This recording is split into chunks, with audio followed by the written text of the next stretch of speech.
नमस्कार मित्रांनो, दारिद्र्याच्या संदर्भामध्ये नुकतेच 2 रिपोर्ट सादर झालेले आहे। जागतिक स्तरावरचा रिपोर्ट म्हणजे जागतिक बहुआयामी निर्देशांक हा सादर झालेला आहे, तो म्हणजे युनायटेड नेशन डेव्हलपमेंट प्रोग्रामनी सादर केलेला आहे। आणि एक निर्देशांक देशाच्या स्तरावरती तो म्हणजे नीती आयोगाने सादर केलेला आहे।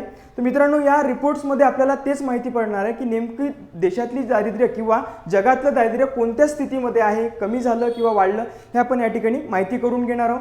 तर आजच्या व्हिडिओमध्ये आपण या रिपोर्टच्या संदर्भामध्ये डिटेल्स पाहणार आहोत की नेमकी प्रमाण काय असेल दारिद्र्याचं, किंवा दारिद्र्यातली कोणती ग्रुप तो कमी झालेला आहे दारिद्र्यामधून, किंवा कोणत्या ग्रुपमध्ये जास्तीत जास्त अफेक्ट केलेला आहे याला दारिद्र्याला, ते सुद्धा आपण आजच्या व्हिडिओमध्ये पाहणार आहोत। किंवा दारिद्र्याचे निर्देशांक काय आहेत ते आपण या ठिकाणी चर्चा करणार आहोत। तर चला तर मग मित्रांनो, बघूया आपण नेमकं दारिद्र्याचं प्रमाण आपल्या देशातलं काय आहे। तर नुकतीच एक बातमी प्रसारित झालेली म्हणजे लोकसत्ताची, ती आपण सर्वात आधी बघूया आणि त्याच्यानंतर आपण जागतिक निर्देशांक काय आहे, जागतिक बहुआयामी दारिद्र्य निर्देशांक काय आहे ते आपण पाहणार आहोत। तर हा एक नीती आयोगाचा रिपोर्ट आहे, तो आपण बघूया। देशात 5 वर्षात साधारण 13.5 कोटी दारिद्र्य लोकांची संख्या कमी झालेली आहे। 13.5 कोटी लोकांची, नागरिकांची गरिबीतून बाहेर काढण्यास मदत झालेली आहे किंवा गरिबीतून बाहेर आलेले आहे, असं या ठिकाणी ही बातमी होती। 5 वर्षामध्ये झालेला आहे। तर ते बघूया याच्यामध्ये काय झालं 5 वर्षामध्ये। तर महत्त्वाचं बघा, याच्यामध्ये साधारण 2016-17 या कालावधीमध्ये 2016 ते 2023 या 5 वर्षामध्ये साधारण देशात 13.5 कोटी नागरिक बहुआयामी दारिद्र्यातून बाहेर पडलेले म्हणतात। जे काही मल्टी डायमेन्शनल पॉवर्टी होती आपल्या इथे, सर्वांगीण त्याला आपण गरिबी म्हणू, घराच्या बाबत गरिबी, राहण्याच्या बाबत गरिबी, खानपानाच्या बाबत गरिबी किंवा आरोग्याच्या बाबत, शिक्षणाच्या बाबत, या सर्वांबाबत जी काही गरिबी होती ती कुठेतरी कमी झालेली आहे। आणि अशा प्रकारे 13.5 कोटी गरिबीतून बाहेर निघालेले असं सरकारचं मत आहे किंवा नीती आयोगाचा असा रिपोर्ट आहे। तर खरंच निघाले का ते आपण आता पाहणार आहोत। तर आपल्याला तो रिपोर्ट बघूया आपण नेमका काय काय आहे। याच्यामध्ये काय सांगितलं, साधारण आरोग्य, शिक्षण आणि राहणीमान याच्यामध्ये सुधारणा झालेली याच्यामध्ये दिसून येते। तर ती कशा प्रकारे आपण ते सुद्धा बघणार आहोत। याच्यामध्ये सुधारणा जी आहे, साधारण उत्तर प्रदेश, बिहार, मध्य प्रदेश यामध्ये सर्वाधिक घट नोंदवण्यात आलेली आहे। सुधारणा जर बघितली आपण तर उत्तर प्रदेश, बिहार राज्य आणि मध्य प्रदेश राज्य या 3 राज्यांमध्ये सर्वाधिक जास्त घट गरिबीमध्ये झालेली आहे। ही अत्यंत चांगली गोष्ट आहे, कारण की आपण त्यांना सर्वात जास्त एक बिमारू स्टेट सुद्धा म्हणायचो, बिमारू राज्य सुद्धा म्हणायचो, की कारण की उत्तर प्रदेश आणि बिहार इथे सर्वात जास्त गरिबी आपल्याला दिसायची। तर ती गरिबी आता इथे या ठिकाणी कमी झालेली आपल्याला दिसत आहे, असं आपल्याला म्हणता येईल। तर याच्या संदर्भात आपण गरिबी आपल्याला सर्वात जास्त या ठिकाणी दिसून येते। आतापर्यंत येत होती, तर आता ती कमी झालेली आहे। त्याच्यानंतर राष्ट्रीय बहुआयामी गरिबी निर्देशांकाच्या MPI म्हणतो त्याला आपण, दुसऱ्या आवृत्तीनुसार 2015-16 मध्ये भारतातील बहुआयामी गरिबांची संख्या साधारण 24.85% होती। गरिबांची संख्या 24.85% होती। ती 2019-21 मध्ये 14.96% इतकी झालेली आहे। 14.96% इतकी कमी झालेली ती गरिबी आहे। साधारण 2019-21 म्हणजे कोविडचा काळ आहे। कोविडच्या काळामध्येच ही दारिद्र्य कमी झालेलं असं नीती आयोगाचं मत आहे। त्यानंतर म्हणजेच 5 वर्षात बहुआयामी दारिद्र्याची गरिबी जी आहे तर ते 9.89% इतकी लक्षणीय घट याच्यामध्ये झालेली आपल्याला दिसते मागील 5 वर्षामध्ये। ग्रामीण भागातील दारिद्र्य जे आहे, ग्रामीण भागातील दारिद्र्य याच्यामध्ये साधारण आपल्याला दिसेल की 32.59%वरून 19.28% इतकं वेगाने दारिद्र्य ग्रामीण भागातलं कमी झालेलं आहे। ग्रामीण भागामध्ये 32.59% होतं, ते आता 19.28% दारिद्र्य कमी झालेलं आहे। ते कसं झालेलं आहे ते आपण बघणार आहोत। शहरामध्ये जर बघितलं, साधारण 8.65%वरून 5.27% गरिबी आलेली आहे। 5.27% इतकी कमी गरिबी झालेली आहे। नंतर 2015-16 ते 2019-21 दरम्यान याच्यामध्ये विक्रमी साधारण 13.5 कोटी नागरिक बहुआयामी दारिद्र्यातून बाहेर निघालेले आहे। मल्टी डायमेन्शनल पॉवर्टीमधून याच्यामधून बाहेर पडलेली 13.5 कोटी, 5.5 कोटी लोक याच्यामधून बाहेर पडलेले आपल्याला या रिपोर्टमधून दिसून येते।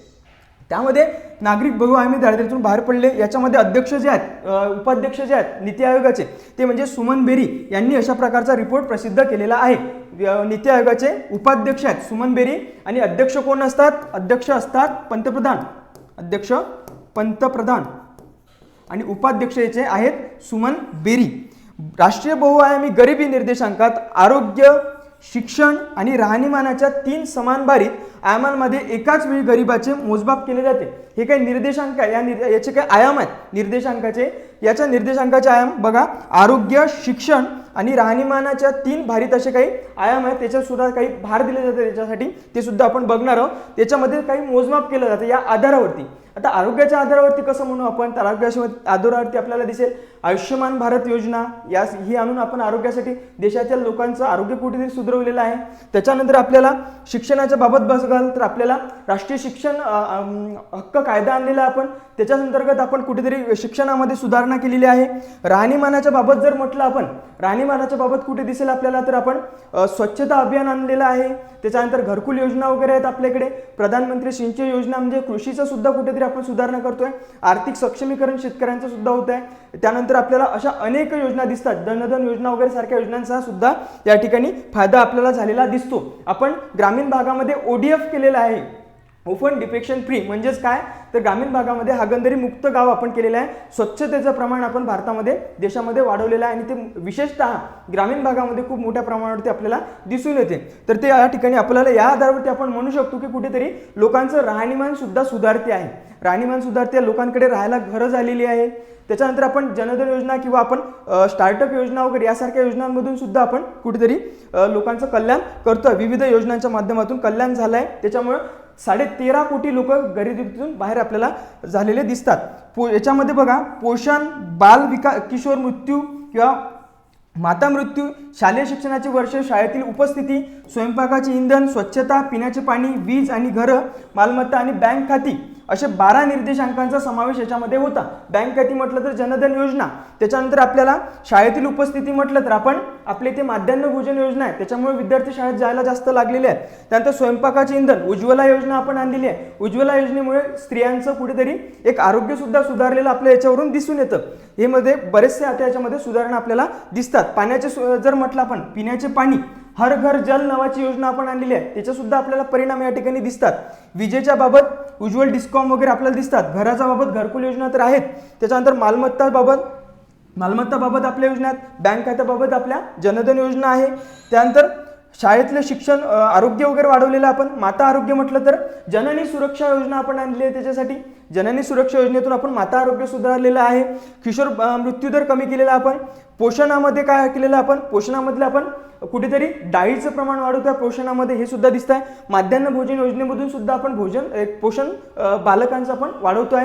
आपल्याकडे चाइल्ड डेव्हलपमेंट स्कीम सुद्धा आहेत बऱ्याचशा. इंटिग्रेटेड चाइल्ड डेव्हलपमेंट स्कीम आहे, त्याच्या अंतर्गत आपण बालकांचं पोषण वाढवतो. म्हणजे अशा प्रकारे एकंदरीतरित्या आपण कुठेतरी गरिबीचं प्रमाण लोकांचं कमी झालेलं आपल्याला दिसतं. ते कशावरून, या रिपोर्टवरून आपल्याला लक्षात येतं. रिपोर्टवरून लक्षात कशावरून, तर अशा प्रकारच्या आपल्या सुविधा आपल्याला देशामध्ये झालेल्या दिसतात. बऱ्याचशा योजनांचा परिणाम आपल्याला म्हणता येईल. म्हणजे देशामध्ये ज्या काही विविध योजना आलेल्या आहेत त्याचे आपल्याला परिणाम दिसतात. स्वच्छता, पोषण, स्वयंपाकाचे इंधन, आर्थिक समावेशन म्हणजेच काय, जनधन योजना, आर्थिक समावेशन आपण त्यांचं केलेलं आहे. पिण्याचे पाणी, वीज या सुविधांमध्ये सुधारणा करण्याच्या सरकारी कार्यक्रमांमुळे गरिबीमध्ये घट झाल्याचं नीती आयोगाने अशा प्रकारे सांगितलेलं आहे त्यांच्या अहवालामध्ये. त्याच्यानंतर आहे राष्ट्रीय बहुआयामी गरिबी निर्देशांकाच्या सर्व 12 निर्देशांकामध्ये लक्षणीय सुधारणा झालेली दिसून येते. साधारण 12 याचे निर्देशांक आहेत. 12 निर्देशांकामध्ये सुधारणा झालेली दिसते. विविध आयाम आहेत त्याचे, निर्देशांक आहेत त्याचे, तो सुद्धा आपण बघणार आहोत याच्यामध्ये.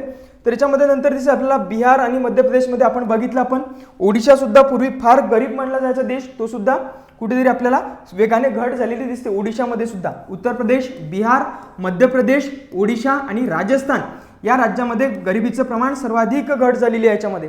त्यानंतर 2015-16, 2019-21 या दरम्यान MPI मल्टी डायमेन्शनल पॉवर्टीचे मूल्य साधारण 0.117 ते 0.066 पर्यंत, म्हणजेच जवळपास निम्मे झालेला आहे. म्हणजे इतकं कमी एक प्रमाण झालेलं आहे. गरिबीची तीव्रता आपली इथे 47% 44% आलेली आहे. गरिबीची जी काही तीव्रता होती तर ती तीव्रता 47% 44% देशामध्ये आलेली आहे. पोषण अभियानाच्या बाबत जर बोलायचं झालं आपल्याला, पोषण अभियानामध्ये ॲनिमिया मुक्त भारत आपण आणलेला आहे. पोषण अभियान सुद्धा सुरू केलेलं आहे आपण. त्यानंतर ॲनिमिया भारत म्हणजे आरोग्याच्या दृष्टिकोनातून आणि पोषणाच्या दृष्टिकोनातून आपण आपले सामाजिक सुविधा आपण पोहोचवलेल्या आहेत, त्याच्यामुळे आपला बहुआयामी निर्देशांक हा कमी बहुआयामी निर्देशांकामध्ये आपले दारिद्र्याचे प्रमाण कमी झालेलं दिसतं. यासारख्या योजनांमुळे आरोग्यावरील वंचितता कमी करण्याचे योगदान मिळालेलं आहे. स्वच्छ भारत अभियान याच्यामुळे सुद्धा आपल्याला फायदा झालेला आहे. जल जीवन अभियान यासारख्या योजनांमुळे आपल्याला उपक्रमांमुळे देशामध्ये सुधारणा झालेली आपल्याला दिसून येते. त्यानंतर उज्ज्वला योजना आहे, प्रधानमंत्री उज्ज्वला योजना, अनुदानित स्वयंपाकाचे इंधनाचे वगैरे सुविधा दिल्या आहेत आपण. तर अशा प्रकारे आपण साधारण इंधनाच्या वंचितांमध्ये 14.6% गुणांची सुधारणा केलेली आहे. म्हणजे आता जागतिक जो काही आपला रिपोर्ट आहे UNDPने सादर केलेला आहे तो सुद्धा आपल्याला कुठेतरी सकारात्मक दिसतो. म्हणजे देशातली जी काही गरिबी असेल, बहुआयामी जी गरिबी असेल तर ती गरिबी आता देशामधली कमी झालेली आहे. तर ती आपल्या या नीती आयोगाच्या रिपोर्टवरून सुद्धा दिसते. आणि याच्या अगोदर एक रिपोर्ट म्हणजे UNDPचा रिपोर्ट सादर झालेला होता, त्या रिपोर्टमध्ये सुद्धा सकारात्मक सुधारणा आपल्या देशामध्ये दिसून येते. तर त्याची स्थिती सुद्धा आपण बघूया. UNDPने सादर केलेला रिपोर्ट सुद्धा आपण या ठिकाणी पाहणार आहोत. युनायटेड नेशन डेव्हलपमेंट प्रोग्राम म्हणजेच UNDP आणि Oxford poverty and human development initiative म्हणजे OPHI यांच्याद्वारे एक जागतिक बहुआयामी निर्देशांक जाहीर केला जातो. यालाच आपण MPI म्हणतो, मल्टी डायमेन्शनल पॉवर्टी इंडेक्स. तो 2023चा जाहीर केलेला आहे सध्या. तर त्याच्या संदर्भात बघूया 2023च्या रिपोर्टच्या संदर्भामध्ये. हा रिपोर्ट आहे साधारण याच्यामध्ये जगाची स्थिती काय सांगितली, गरिबीची जगाची स्थिती काय आहे ती सांगितलेली आहे. जागतिक स्तरावरती 6.1 अब्ज लोकसंख्येपैकी साधारण 1.1 अब्ज लोक एकूण लोकसंख्येच्या 18% लोक तीव्र बहुआयामी गरिबीमध्ये आहेत. हे एक महत्त्वाचं आहे. 6.1 अब्ज लोकसंख्या जगाची आहे आणि या जगाच्या लोकसंख्येमध्ये साधारण 1.1 अब्ज लोक आजही आपल्याला गरीब दिसतात आणि अत्यंत गरीब, ते म्हणजे तीव्र गरिबीमध्ये सध्या जगताय. कुठेतरी काही ठिकाणी जेवायला अन्न वगैरे मिळत नाही, या सगळ्या गोष्टीपर्यंत पोहोचावं लागतं त्यांना. म्हणजे राहण्याचा तो गोष्टी दूरच राहिल्या हे आपल्याला दिसेल. या ठिकाणी पाकिस्तानमधली सुद्धा अवस्था फार वाईट आहे सध्याची, कारण त्या ठिकाणी खायला अन्न नाही आहे. त्या ठिकाणी अशा काही योजना आणलेल्या तर त्या ठिकाणी आपण अन्न प्रोव्हाइड करणाऱ्या ज्या काही योजना आहेत तर अशा ठिकाणी सुद्धा त्यांची भीड लागते. म्हणजे त्या ठिकाणी त्याला आपण काय म्हणू तर अन्नामुळे सुद्धा लोकांची भूकमारी सुद्धा होते आपल्याला दिसते पाकिस्तान किंवा अफगाणिस्तान सारख्या देशांमध्ये. तर ही म्हणजे हीच एक लोकसंख्या आपल्याला दिसेल 1.1 अब्ज लोक, ते म्हणजे 18% लोक आजही तीव्र बहुआयामी निर्देशांकामध्ये जगामध्ये जगत आहे. 101 देशांमध्ये अशा प्रकारची तीव्र बहुआयामी निर्देशांकामध्ये दिसून येतात आपल्याला. जे 101 देश आहेत असे की ज्यांच्यामध्ये तीव्र बहुआयामी दारिद्र्य आहे. त्याच्यानंतर आपल्याला दिसेल उपसहारा म्हणजे सहारा कंट्रीमध्ये ज्या काय आपला आफ्रिकन कंट्रीज आहे, आफ्रिकन कंट्रीजमध्ये तर जास्तच दिसेल आपल्याला. साधारण 534 दशलक्ष गरीब आणि दक्षिण आशियामध्ये साधारण 389 दशलक्ष गरीब इतकी लोकसंख्या दिसून येईल. दक्षिण आशिया म्हणजे आपल्या भारताच्या आपल्या पाकिस्तान, भारत, इंडोनेशिया, आपला म्यानमार वगैरे, नेपाळ, भूटान या देशांमध्ये आपल्याला हे संख्या दिसून येते 389 दशलक्ष गरीब. आणि आफ्रिकामध्ये उपसहारा आफ्रिका जो देश आहे याच्यामध्ये जे देशाचे जे असेल साऊथ आफ्रिकेमध्ये तर 534 दशलक्ष गरीब आपल्याला दिसून येतात. त्यानंतर या दोन प्रदेशांमध्ये प्रत्येक 6 गरिबांमागे 6 गरीब लोकसंख्येमागे 5 लोक राहतात. म्हणजे 6 गरीब लोकसंख्येमागे 5 लोक या देशांमध्ये म्हणजे राहतात. कोणत्या या दोन रिजनमध्ये, एक म्हणजे उपसहारा दक्षिण आफ्रिकेत आणि दक्षिण आशियामध्ये. त्यानंतर आहे MPI गरिबी लोकांपैकी निम्मे जे आहे साधारण 566 दशलक्ष ते 18 वर्षाखालील लोक आहेत. म्हणजे 18 वर्षाखालील जे काही बालकं असतील तर त्यांची संख्याच या ठिकाणी 566 दशलक्ष दिसून येते. म्हणजे बालकांची संख्या ही लोकसंख्या खूप जास्त आहे दारिद्र्यामध्ये जगणारे. म्हणजे हे आपल्यासाठी अत्यंत एक दुविधेची गोष्ट म्हणता येईल. म्हणजे मुलांमध्ये गरिबीचे प्रमाण साधारण 27.7% तर प्रौढांमध्ये दिसून येतं 13.4% गरिबीचं प्रमाण दिसून येतं किंवा दारिद्र्याचं प्रमाण आपल्याला दिसून येतं. म्हणजे अत्यंत वाईट गोष्ट आहे की आपली देशाची येणारी पिढी ही 27.7% पिढी ही गरिबी जगत आहे. म्हणजे ही अत्यंत वाईट गोष्ट आपल्याला म्हणता येईल. म्हणजे या ठिकाणी अन्न खायला मिळत नाही आहे लोकांना, हे आपल्याला या ठिकाणी चित्र दिसून येईल. तर दारिद्र्याचे जे निर्देशांक आहे ते आपण या ठिकाणी पाहूया. काय आहे निर्देशांक, याचे डायमेन्शन आहे मल्टी डायमेन्शनलचे. काय आहेत डायमेन्शन, 3 डायमेन्शन आहेत. एक हेल्थ डायमेन्शन मानलं जातं, हे आरोग्य कसं आहे त्या देशाचं याच्यावरून ठरवलं जातं. एज्युकेशन डायमेन्शन आहे हे, आणि त्याच्यानंतर एक दिसेल स्टँडर्ड ऑफ लिव्हिंग, राहण्याची आपली पद्धत किंवा राहणीमान कसं आहे, किंवा एज्युकेशन शिक्षण कसं आहे आणि आरोग्य कसं आहे. या 3 गोष्टींवरती जगाची बहुआयामी निर्देशांक ठरवला जातो.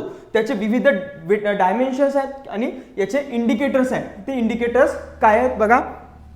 आरोग्याचे इंडिकेटर बघितलं तर न्यूट्रिशन आहे, पोषण, चाइल्ड अँड अडल्संट मॉर्टॅलिटी आहे आणि अँटरनल केअर आहे. म्हणजे या 3 गोष्टी, न्यूट्रिशन, पोषण आहे, बालमृत्यू दर आहे, हे सुद्धा ठरवलं जातं आणि जन्माच्या वेळीचं त्यांची केअर सुद्धा त्या ठिकाणी ठरवली जाते. हे या ठिकाणी आपल्याला इंडिकेटर दिसतात. 3 कशाचे इंडिकेटर्स आहेत ते हेल्थचे इंडिकेटर्स आहेत आणि याच्यामध्ये याला भार किती दिला जातो, याला वेटेज असतं साधारण 1:3 असं इतकं वेटेज असतं आणि याच्यामध्ये न्यूट्रिशनला 1:6 1:12 चाइल्ड याला मॉर्टॅलिटीला आहे, चाइल्ड किंवा ॲडोलसंट मॉर्टॅलिटीला आहे आणि 1:12 आपल्याला दिसून येतं अँटरनल केअरला.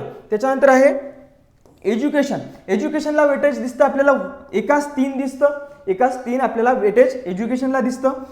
त्यापैकी 1:6 दिसेल शाळेचं अपेक्षित वर्ष दिसेल आपल्याला, म्हणजे यानंतर शाळेतील उपस्थिती दिसेल, याला सुद्धा 1:6 आहे. म्हणजे अशा प्रकारे 2 इंडिकेटर्स हे एज्युकेशनसाठी आहे. त्याच्यानंतर आपल्याला स्टँडर्ड ऑफ लिव्हिंग दिसेल. स्टँडर्ड ऑफ लिव्हिंगसाठी साधारण अशा प्रकारचे 6 इंडिकेटर्स आपल्याला दिसून येतात. 6 इंडिकेटर्स ते कोणकोणते आहेत. कुकिंग फ्यूल म्हणजे लोकांना जे काही स्वयंपाकाचं इंधन आहे तर ते कसं मिळतं याच्यावरती इंडिकेटर आहे ते. त्याच्यानंतर सॅनिटेशन, त्यांची स्वच्छता कशी आहे. त्याच्यानंतर दिसेल आपल्याला ड्रिंकिंग वॉटर कसं, त्यांना प्युअर ड्रिंकिंग वॉटर भेटतं का, नळाचं पाणी भेटतं का, त्याच्यात आरोचं पाणी भेटतं का, हे महत्त्वाचं आहे. त्यानंतर इलेक्ट्रिसिटी कशी आहे तिथली त्याच्यावरती ठरवलं जातं. इलेक्ट्रिसिटी त्यांना 24 तास भेटते का, प्युअर इलेक्ट्रिसिटी भेटते का, हे सुद्धा महत्त्वाचं आहे. त्यानंतर हाऊसिंग कसं आहे त्यांचं ते सुद्धा महत्त्वाचं आहे. त्यानंतर ॲसेट आणि बँक अकाउंट. म्हणजे आता बघा याच्यासाठी आपण भारतामध्ये विविध योजना आणलेल्या आहेत. बँक अकाउंटसाठी काय आणलेलं आहे आपण तर जनधन योजना. ही कशासाठी आणलेली आहे आपण जनधन योजना तर ही अशा प्रकारे आपल्याला जे काय मल्टी डायमेन्शनल पॉवर्टी इंडेक्स आहे याच्यामध्ये भारताचं स्थान कुठेतरी वाढवायचं होतं, म्हणजे चांगलं बनवायचं होतं. याच्यासाठी आपण जनधन योजना आणलेली आहे. त्याच्यानंतर आपल्याला संपत्तीबाबत दिसते, आपल्याला विविध योजना दिसतात. संपत्ती कर सुद्धा कमी केलेले असतात शासनाने. त्यानंतर हाऊसिंगसाठी आपण घरकुल योजना आपल्याला दिसते शासनाची. त्याच्यानंतर प्रधानमंत्री आवास योजना, त्यानंतर इंदिरा आवास योजना आपल्याला दिसते. अशा विविध योजना आपण याच्यासाठी आणलेल्या आहेत. त्यानंतर इलेक्ट्रिसिटीसाठी सुद्धा आपल्याला योजना दिसतात. त्यानंतर ड्रिंकिंग वॉटरसाठी हरघर योजना दिसते आपल्याला, प्रत्येक घरी नळाचं पाणी दिसेल आपल्याला, हे एक आहे योजना आपली शासनाची. सॅनिटेशनसाठी स्वच्छ भारत योजना आपण आणलेली आहे.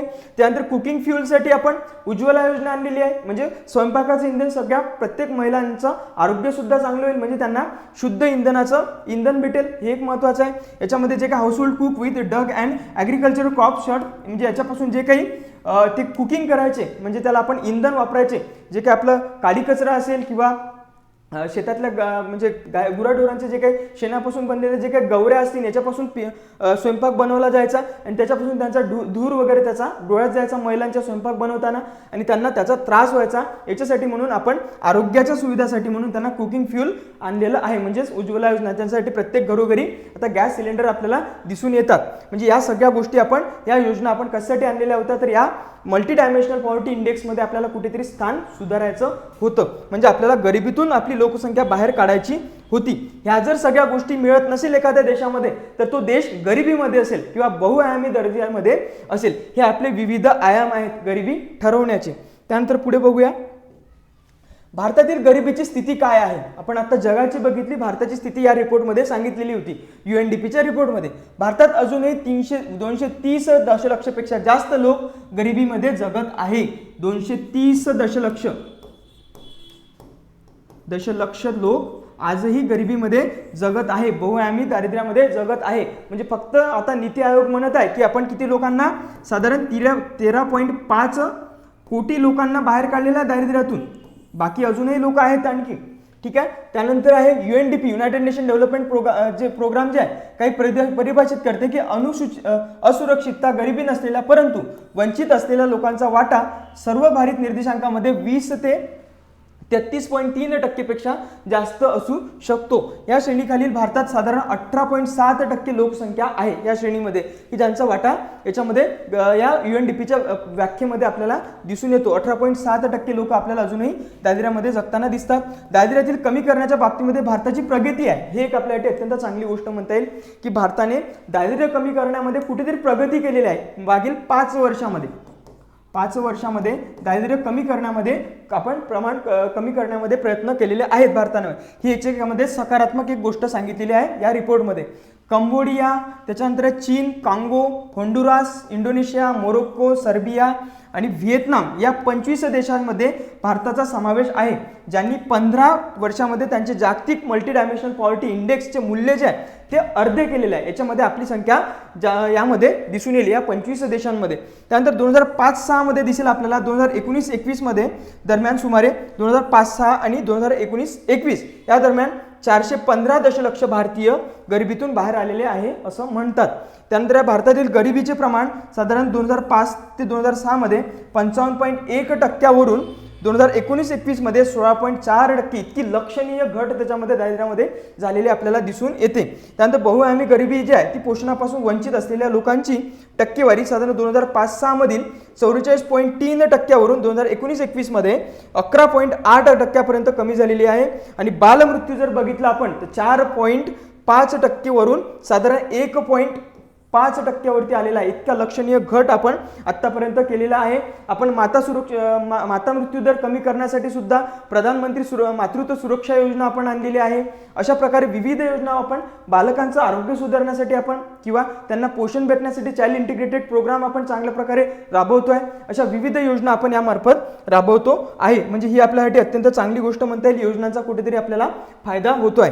जागतिक बहुआयामी निर्देशांक काय आहे? साधारण 100 पेक्षा जास्त विकसनशील देशामध्ये तीव्र बहुआयामी निर्देशांक मोजणारा हा निर्देशांक आहे. याला आपण जागतिक बहुआयामी निर्देशांक असं म्हणतो. हे प्रथम 2010 मध्ये सुरू केलेलं होतं. अशा प्रकारचं आपण कुठेतरी बहुआयामी दारिद्र्य निर्देशांक मोजला पाहिजे. कारण की गरिबी आपण जर डेव्हलपमेंट जर करतोय, विकास जर करतोय, तो कसा करतोय त्याचं काहीतरी माप आपल्याला लागेल. तर ते माप आपण ठरवलेलं. तर ते माप म्हणजे हे आहे, आपण एखादं पाणी मोजायचं म्हटलं तर त्याचं आपलं माप असतं लिटर, किंवा दूध मोजायचं असेल तर लिटर असतं, किंवा एखादं काही वस्तू असेल तर ती मोजायची असेल तर किलोमध्ये मोजतो आपण. तर अशा प्रकारे आपल्याला विकास सुद्धा मोजायचा असतो. तो विकास मोजायचे हे अत्यंत चांगले मार्ग आपल्याला दिसून येतात. प्रथम 2010 मध्ये OPEI आणि UNDPच्या मानव विकास निर्देशांकाचा अहवाल कार्यालयाने सुरू केलेलं होतं. मल्टी डायमेन्शनल पॉवर्टी हे आरोग्य, शिक्षण आणि राहणीमान यांच्या 10 निर्देशांकामधील वंचितांचे निरीक्षण करते आणि त्यात घट आणि तीव्र गरिबी मोजण्याचा दोन्हीचा समावेश याच्यामध्ये आहे. त्यानंतर दिसेल एखादी व्यक्ती बहुआयामी दारिद्र्यामध्ये केव्हा समजली जाते, हे कधी समजली जाते त्याच्यामध्ये दिसेल.